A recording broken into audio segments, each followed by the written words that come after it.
কোথায় আছেন কুষ্টিয়া সদর ৩ আসনের সাবেক সংসদ সদস্য মাহবুবুল আলম হানিফ এবং তার চাচাতো ভাই সদর উপজেলা পরিষদের চেয়ারম্যান আতাউর রহমান আতা?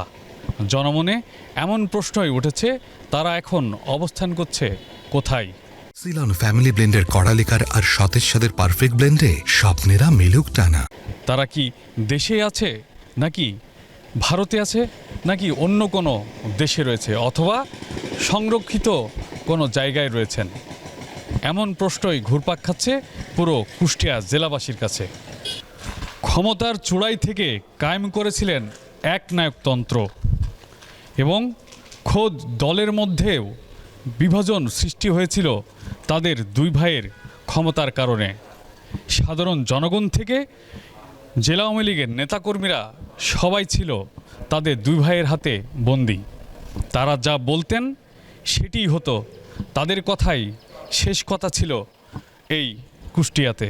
তারা দুই ভাই মিলেই সম্পদের পাহাড় গড়েছেন, দেশে বিদেশে সম্পদ গড়েছেন, বাড়িঘর তৈরি করেছেন, দেশের বিভিন্ন জেলাতেও রয়েছে তাদের সম্পদ, যে কারণে ব্যাপক ক্ষোভের সৃষ্টি হয়েছিল সাধারণ মানুষের মধ্যে, যার ফলশ্রুতিতে এই প্রাসাদটি এখন ধ্বংসস্তূপে পরিণত হয়েছে। কুষ্টিয়া সদর ৩ আসনের সাবেক সংসদ সদস্য মাহবুবুল আলম এই আসনের সংসদ সদস্য হলেও তিনি বেশিরভাগ সময় থাকতেন ঢাকাতে। তবে কুষ্টিয়ার সমস্ত দায়ভার দিয়েছিলেন তার চাচাতো ভাই আতাউর রহমান আতার উপরে। তার একক নিয়ন্ত্রণেই চলতো পুরো কুষ্টিয়া। প্রতিদিন কয়েক লক্ষ টাকার সংগ্রহ হতো তার, এবং তার কথাই ছিল শেষ কথা কুষ্টিয়াতে। আন্দোলন শুরুর আগে থেকেই ঢাকাতে অবস্থান করছিলেন মাহবুবুল আলম হানিফ।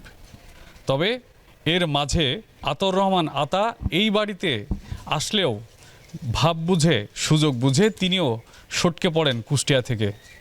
তবে কোথায় আছেন তিনি এবং তার ভাই মাহবুবুল আলম হানিফ, সে নিয়েই জনমনে নানা প্রশ্নর সৃষ্টি হয়েছে। সাধারণ মানুষও জানতে চায় এবং তাদের সামনে দেখতে চায় তারা কোথায় আছেন, কী অবস্থায় আছেন, এবং তাদের অপরাধের শাস্তি হোক জনসম্মুখেই। বৈষম্য বিরোধী ছাত্র আন্দোলনে নিহতের ঘটনায় 4টি হত্যা মামলা দায়ের করা হয়েছে কুষ্টিয়া সদর আসনের সাবেক সংসদ সদস্য মাহবুবুল আলম হানিফ, তার চাচাতো ভাই আতাউর রহমান আতাসহ 126 জনের বিরুদ্ধে।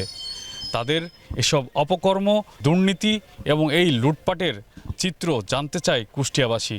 তাদের অপরাধ, অপকর্মের শাস্তিও চান কুষ্টিয়াবাসী। রুহুল আমিন বাবু, যমুনা নিউজ, কুষ্টিয়া।